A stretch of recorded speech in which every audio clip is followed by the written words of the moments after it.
Welcome, everybody. We are excited to have Liz here with us today to talk a little bit more about her journey as a lost mom. She lost her baby, Aaliyah. And I just want to say thank you so much again for coming on today, Liz. Welcome. Thank you so much. I'm so happy to be here. We're very excited for you to be here and talk and have this conversation because I think it's so important.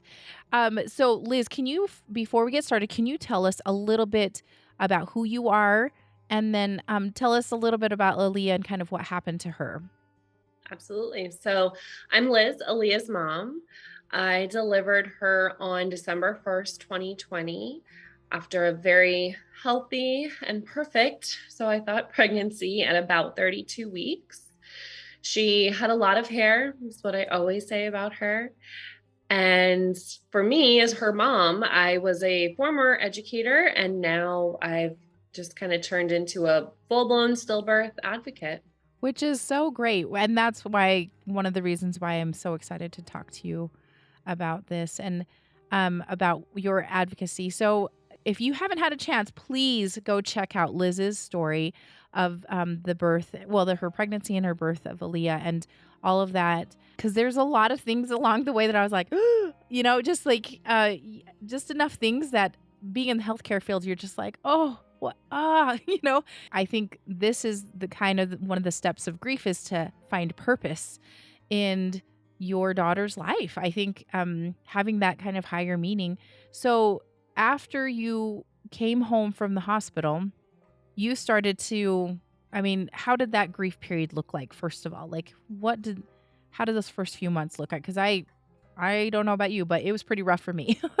It was, when I was leaving the hospital, actually, when I was in the hospital, this should never be anyone's at the forefront of their mind. But I kept thinking, oh my gosh, I have to tell my job. Yeah, And yeah.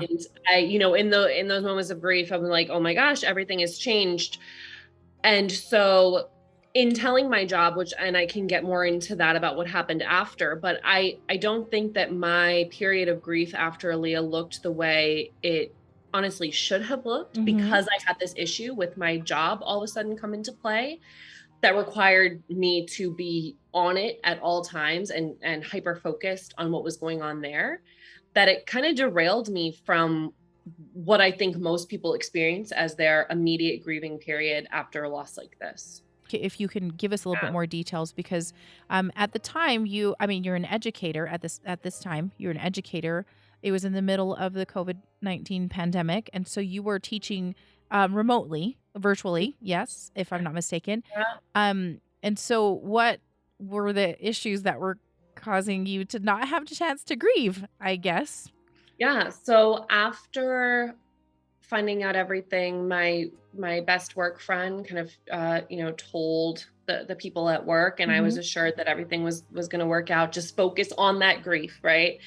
And one of the main things that I wanted to say to HR was that, look, I was supposed to be out for the remainder of the school year. I was approved for, to be out for the rest of the year. Leah was due end of January, Okay, end of January.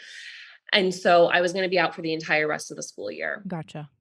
And I just really wanted them to know that, look, I'm not going to be out the rest of the school year. I'm going to be back after 8 weeks to heal my body, right? Like Yeah. after you deliver a baby, there is some Mm, healing, yes. whether or not that baby leaves the hospital with you. And I was immediately told that my leave was going to be canceled because I didn't leave the hospital with a baby. And so at first, so this is happening days after Yes. losing Leah, right? Days. And so at first, again, because stillbirth was so foreign to me when it happened, I'm thinking it must also be foreign to this man that I'm talking to over email. Yes. So I explained it. I said, no, I had a full delivery. I only need the 8 weeks of the leave to heal my body, and then I will be back. And the response was, I'm thinking maybe he thought I had a miscarriage or something, which Right. is very terrible, but our differences with the leave stuff. And the response was essentially, you're only caring for yourself. So you don't get that leave. And then part of my FMLA was also canceled. So I immediately retained counsel and had them send a letter. I'm thinking, and this is all around Christmas now. Yeah. So it's the holidays, right? So not everyone's checking their email. My lawyer sent an email saying there must be some confusion. The law states birth of a child. That happened. She just wasn't able to leave the hospital with her baby. And the answer was still no. And then right before, winter break starts for students, I get an email saying that if I don't return after winter break, I'm considered AWOL. So I said, okay. My leave was taken and I had to drain my sick leave. Right. Until I could go back. I mean, we all know what happens after delivering a child, whether you deliver vaginally or after a C-section and you can't walk. It's not, it's not easy to go back to your everyday life. Yeah. Aside from the additional part of the grief with this situation. Mm-hmm. And so since then, I've been a huge advocate of paid family leave after stillbirth. What it all came down to was how the policy was written. And the policy did not include stillbirth, but it also didn't exclude it. And so it was up to my employer to decide how they wanted to choose to read the policy. And that was the problem. Yeah. And I was so angry being told that I'm only caring for myself, just no acknowledgement. I kept using Aaliyah's name, no acknowledgement of her as a being. Right. That I posted a photo on Instagram and I didn't tell anyone that I was going to do it. My mom and Aaliyah's father were not happy with me, but I felt like I had to because I could not believe these people were making me feel like my daughter wasn't real. Didn't exist. I know. Yes. And I wasn't going to have that. So the post ended up going viral, which I was not expecting. I was just trying to embarrass my employer. Never in a million years did I think I would be scheduling an interview with The Sun in the UK to talk about my situation here in the States. Yeah. But everything just started spiraling out of control really, really fast. It was really tough because I'm trying to grieve my daughter, and now I also have all this other stuff to deal with. But in a way, it's allowed me to meet incredible people that are also advocating for change in this space. It's allowed me to meet other lost moms like us, and it's allowed me to create a beautiful organization in memory of my daughter and be a founding member of another beautiful organization for all of our babies. Yeah. But when we talk about, the grief period after, I feel like that was robbed from me, from my employer. And my main goal with that was to make sure that nobody experienced that after me. And so DC passed an emergency bereavement bill initially, which provides 10 days paid leave to parents that experience stillbirth or for parents that experience loss of a child under 21. So that was nice, but I try to say this as often as I can. I never mentioned mental health once in my fight for this leave. It was, I still delivered a child. Yes. We're going to need to fix this law to make it more clear, especially to people who are grieving at this level, to know, am I included in this? Am I not? There should never be a question. Yes. And while I would love for you to include us, if you're not going to include us, then just say it. And I need everyone to say it. And what ended up happening was different government agencies were making public statements that they do provide leave for stillbirth. Oh, okay. And others were saying, well, we don't read the law like that. And that's not a way to handle this situation. It should not be open for interpretation. It should be very clear. Yeah. Whether you include us or not. And as of October, the DC paid family leave now does include stillbirth. And so I'm happy that first we had the bereavement bill and that now there's no question that stillbirth is included. And so I'm very happy about that. That is amazing. I didn't want anyone to experience what I did. Yeah. because you're like, oh, let's add trauma upon trauma. just That was exactly it. it I mean, just how many more times could I say, unless he really wanted me to describe every moment of the labor, like, no, I really had a baby and now I'm being punished because she wasn't breathing. yeah, I'm being punished because I walked out of the hospital alone yeah, and not with a bassinet. Like, yeah, that really, it put me in a very dark, dark place. In addition to the dark place, obviously, that you're already in yeah. after this experience. Yeah, So I would be so jaded and just like, "What is wrong with the world?" I just exactly, yeah. exactly.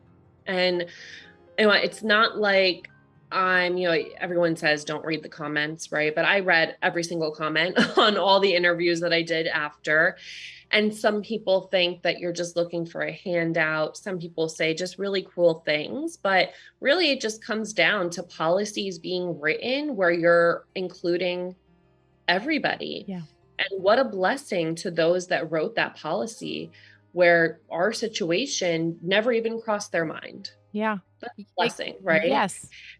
And now I'm here to tell you, look, this also happens. So let's revise it to include these families that are touched by a loss like this. Yeah. That is so I am so grateful. When we first started talking about this, I was just like, "Wow, this is huge for lost families. It's huge for us to be able to I there it's almost feels like a little bit of validation that yes, we did have a baby. Like cuz it's Exactly. so easy for people to forget that we had that baby. like Yeah. so, yeah, I think And that's I'm happy amazing. that now more conversation about providing adequate time, whether people choose to look at it from the physical healing or the mental health standpoint. I feel like the conversation has been elevated. I see a lot more companies now also including leave for miscarriage, which I think is very, very important as Mhm. well. And I'm happy that I don't know if my story elevated it a bit, but I feel like I'm seeing more and more companies and stuff coming out and saying that they're providing leave and that they are starting to focus more on families that experience this. Yeah. And to me, that's huge Oh, because yeah. an employer cannot do their best job if they are not being supported. And I can't imagine what I would have been like as an educator returning back to the classroom a week or two after my own child died. Yep. And now I have to take care of 20 other Yep. children that are not mine. It just would not be good for you, it would not be good for the kids. I mean, like, you're just not in Exactly. the right frame of mind at all, so I kudos to you for really advocating that. I want to just point out, if you have not listened to Liz's, episode about the birth of her daughter, she talks about how, they were she and her, Aaliyah's dad, like, were definitely sure that Aaliyah was gonna be spicy. And I feel like some of that feistiness has come out in this fight in a sense. So I think that's awesome. Good job, Aaliyah. Yeah, exactly. And again, so many people are asking me, how are you doing this? Even so soon having to do the interviews. I didn't know how I would do with that. And the very first reporter that interviewed me, we're actually friends now. And again, it's like what I shared in the birth story episode when I was told about what was happening with Aaliyah. I just had to do what I had to do. Yep. And I could melt down about it later. But I needed to tell people that this happened to me and it was wrong Mhm. and that this needs to change. And so I just kept telling myself, for interviews and stuff, just sit there, just do it, and then you can melt down. Yeah. But you got to get this message out because it's ridiculous. Yes. Yeah. So, Yeah. yes, that is Aaliyah's spiciness for sure. I just love it. Okay, so like you are definitely having some trauma on top of your grief, and then Yes. transitioning into it. I feel like you transitioned your grief, that kind of that spiciness, that purpose of Mm. Aaliyah's life into some other things. I want you, if can you talk to me a little bit about your organization that you founded, and then also one that you are very much involved in, because I think both of these, I just want to, if you guys get a chance, I'm gonna put links in the show notes and everything, because these are so important. I think really cool what you're doing, Liz. So, can you tell us a little bit about Aaliyah in action, maybe first? And Sure. Yes, absolutely. I just wanted, like, I think it's so cool. So let's talk about that. Thanks. So, yes, Aaliyah in Action is the nonprofit that I founded here in DC. We provide self care packages for women and families after loss, and that's any perinatal, neonatal, or infant death. We provide these packages for. When I left the hospital, I had so many, I'm known as like the beauty makeup girl. Mm-hmm. And so I had a lot of friends send me just little, self care items. Yeah. And it was really hard. I mean, you hate yourself after this happens to you. Yeah. And I tried, and now I'm being given all these pampering items, and you feel like you don't deserve it, right? But you do, because somehow you made it to today, and somehow you're going to make it to tomorrow too. So you might as well make it to tomorrow with a face mask and some nice fuzzy socks and a really great smelling candle, because you're somebody's mom. That somebody is not here. And now you need to wake up every day with that, and also still try to be a functioning person in society. Yeah. So for me, making something that is specifically for that birthing person was just so important. Yeah. We leave the hospital with, if you're lucky, a little Yeah. memorial box, memory box. We did not go through that box for months. Her father still has not looked at that box. It's too hard. Mm-hmm. And some people love it and they look in that box every day, and that is for them. It's not for us. And in some conversations that I had with other people, it's not for them too. Mm-hmm. So, okay, in that case, what can we have that's just for us? The mom, the dad, the siblings. What can we have just for us? So here we have Aaliyah in Action, self-care packages. One of our values in sourcing our items, we have fuzzy socks, a lip balm, aromatherapy candle, lavender shower steamer, face mask, and healing, like recovery tea. Mm-hmm. And one of the values in our organization is to purchase these items from women and Black-owned businesses, Awesome. because that reflects who Aaliyah would have been growing up in this city. So it's important for us to find vendors that fit that, Yeah. because that reminds us of our daughter. And so each package has those 6 items. And I can share this with you to post. I created like a self-care choice board, Oh. kind of like a bingo board or tic-tac-toe board. And the Yeah. idea is that you cross out one thing that you do, just one each day. And the actions are take shower, drink water, little things that you are not doing those first few days after loss, right? Yeah, and you forget to do those things Oh, because you're just totally, like, I'm just gonna sit here and cry, or I'm gonna sit here and just be totally. a zombie. Okay, so Yep. you want me to Yeah, do where what? all of a sudden you look and you're like, "Oh my gosh, I haven't eaten in 2 days." Yes. Okay, maybe you need to eat some vegetables or something. I don't know, something to keep you alive at Yeah. a time when you don't want to be alive in a lot of cases.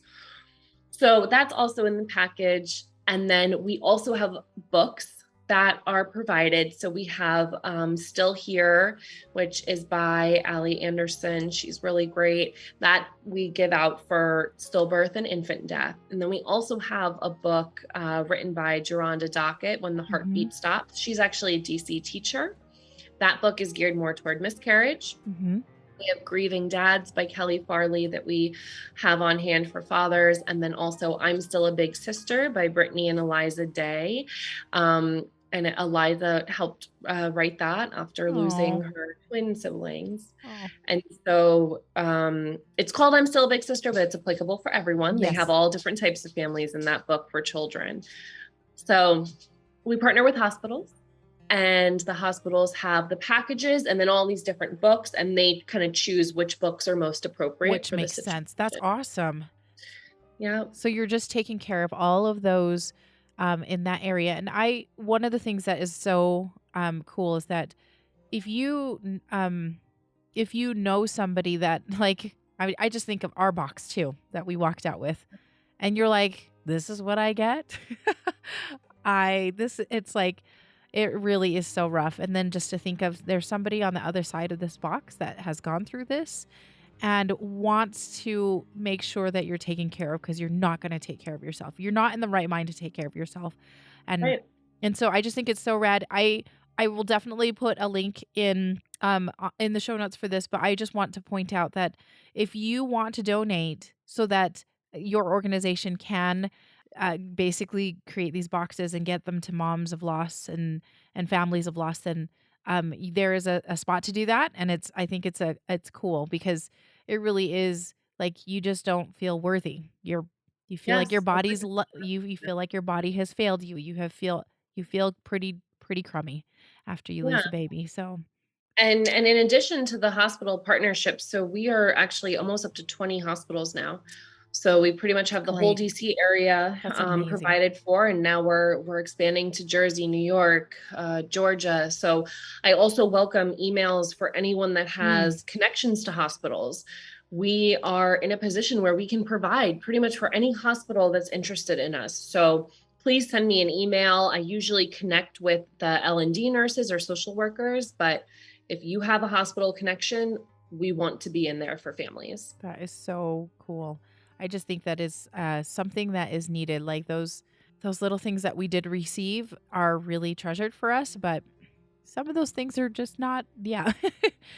Yeah, and it's about the immediate, right? I mean, Yes. even if, you might look in that memory box a week later, but the next day you might be sitting on your couch crying, light a candle, make some tea. It's these little items that you can put into use immediately. Yeah. That's the whole point behind And it. some of those items are very comforting. It's That's not gonna fix the problem. That's not what the Nope. point is.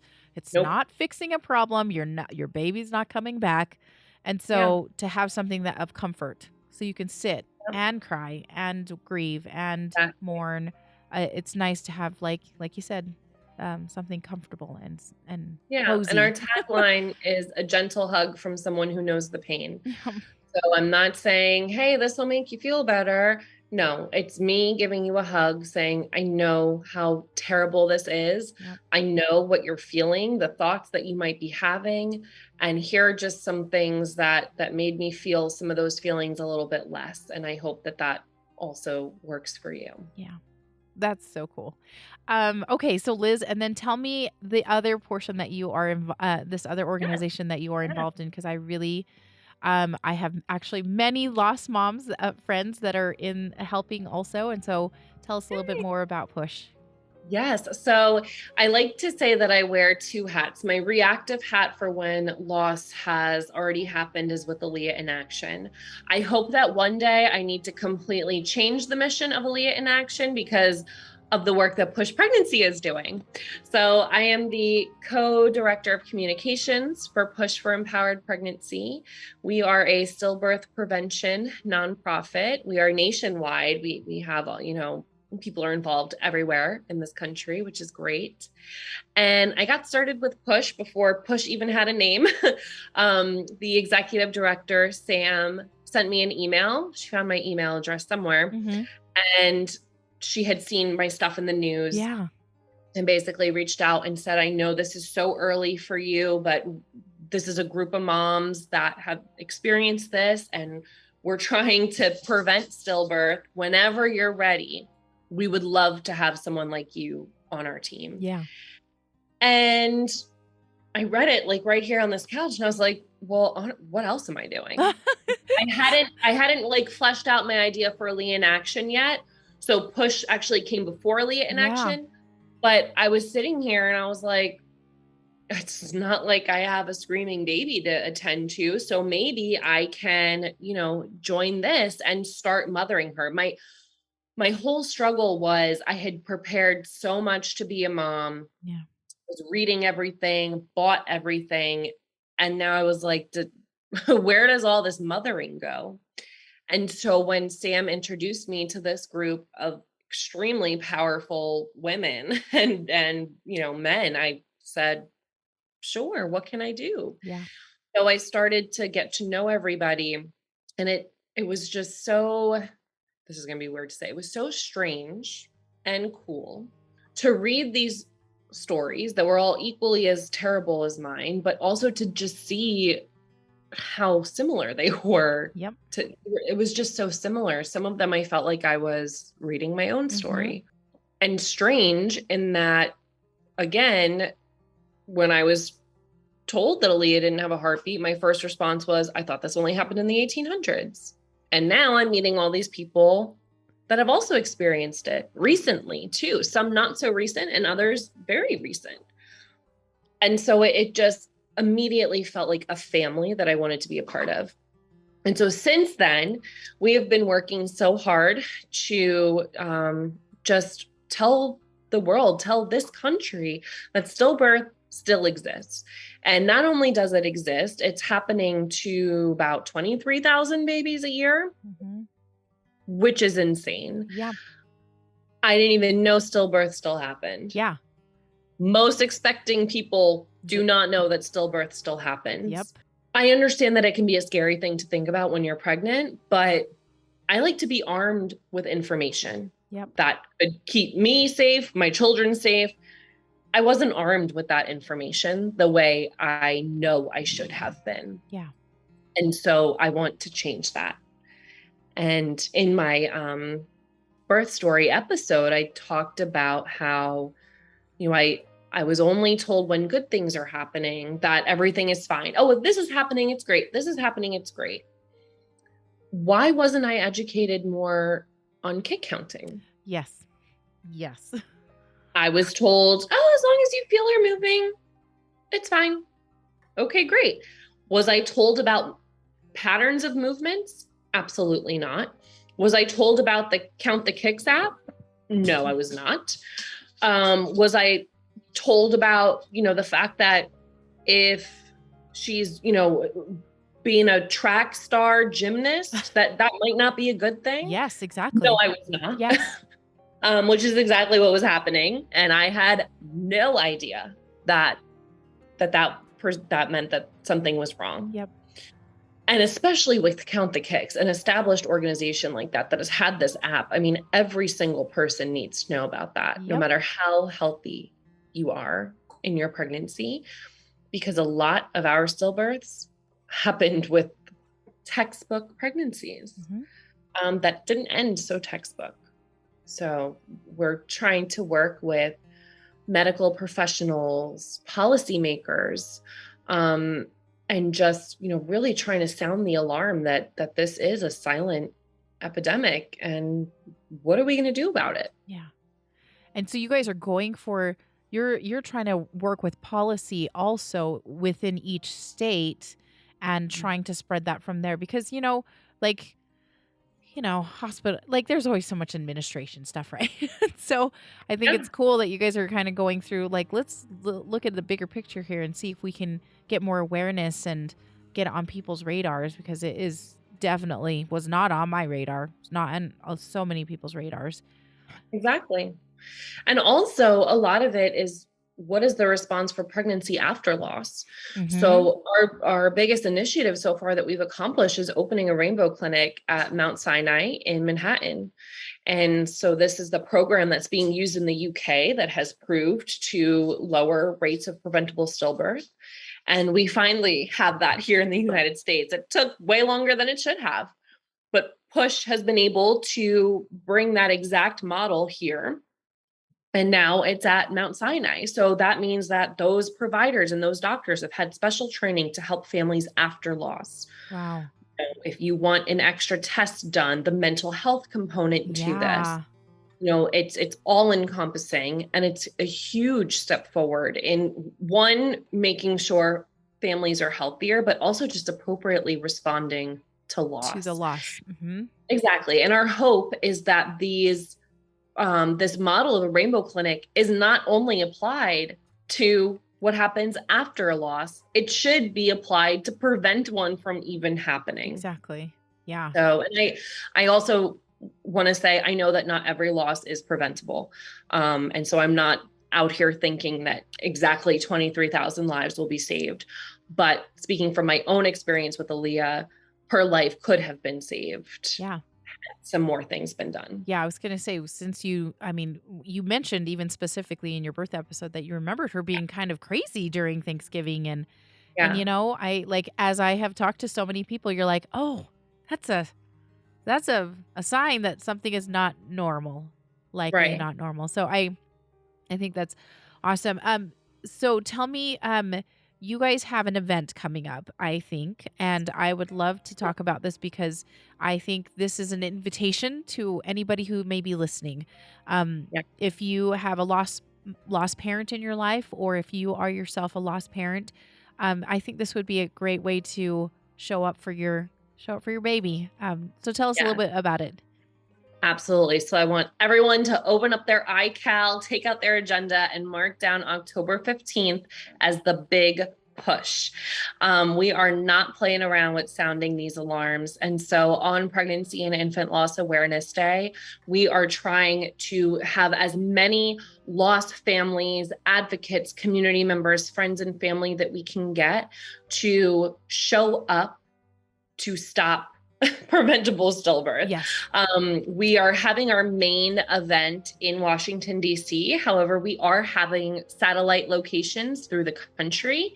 And there will also be a hybrid element to this, so virtual. So you might just be on your couch or traveling that day, but you can still take part and still show policymakers, medical community, medical societies that we have had enough. Major medical things are being just underused, not studied enough, practices that could have saved a lot of our children. Yep. And so we're done with it. Our part of our DC event is going to be an empty stroller march to, signify our babies that are not here.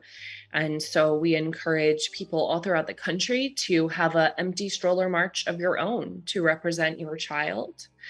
And we're going to have really great speakers and just overall raise the awareness. I mean, I can't even, I forget the exact statistics, but stillbirth claims the lives of more babies than car accidents, SIDS, drowning, all of these different things combined.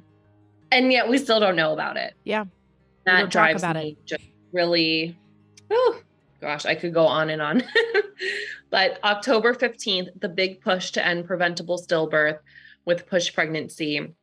Again, virtual hybrid component. So you don't have to be in DC or even near a satellite event to take place, but we need you. We want 23,000 people to be active in this to represent all of our children. That is like so much, but really not that much. Really, I think Well, we can when you all think about participate in. how Yeah. many years, right, this has Yes. been happening, Exactly. 23,000 should be nothing because Yes. that was just this past year alone. Yeah. I think this is Scary. a way to show up and be very visible to some of the folks that need to see us, need to Yes, um exactly. have that Exactly. representation in their brain of like, "Oh god, this is affecting so many families." And it's not just the mom, it's not just the dad, it's like the siblings, the grandparents that Yes, are the family affected. unit.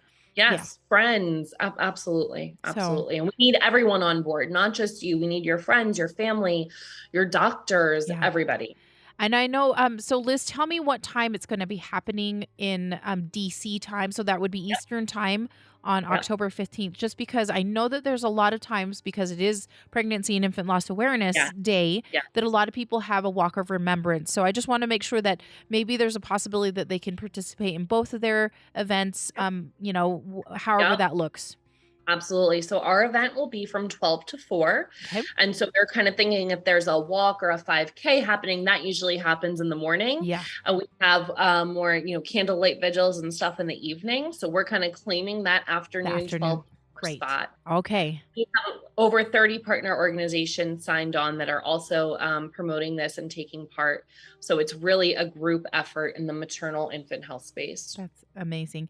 If you would like to um g- be vocal about this in your own life and on your social media channels, I know Yeah. there are many people are on it on social media. If you would like to Yes, put that information out, we can please contact Liz. You can contact me, and we will get absolutely. information to you because I think this is so important and really would be a very, I think, impactful way of kind of being there for your child and showing like you matter to me and I want to prevent this in future, like for future families. So That's exactly what it is. And you can find us at Push Pregnancy on Instagram. We have a whole site dedicated to the big push. And we're excited to see what this can drum up after, in an effort to make sure that more families leave the hospital together. Yeah. That's That cool. that is so, so important. Liz, this has been such a cool, like, I just, you think of all of the things that, like, the stages of grief that you go through.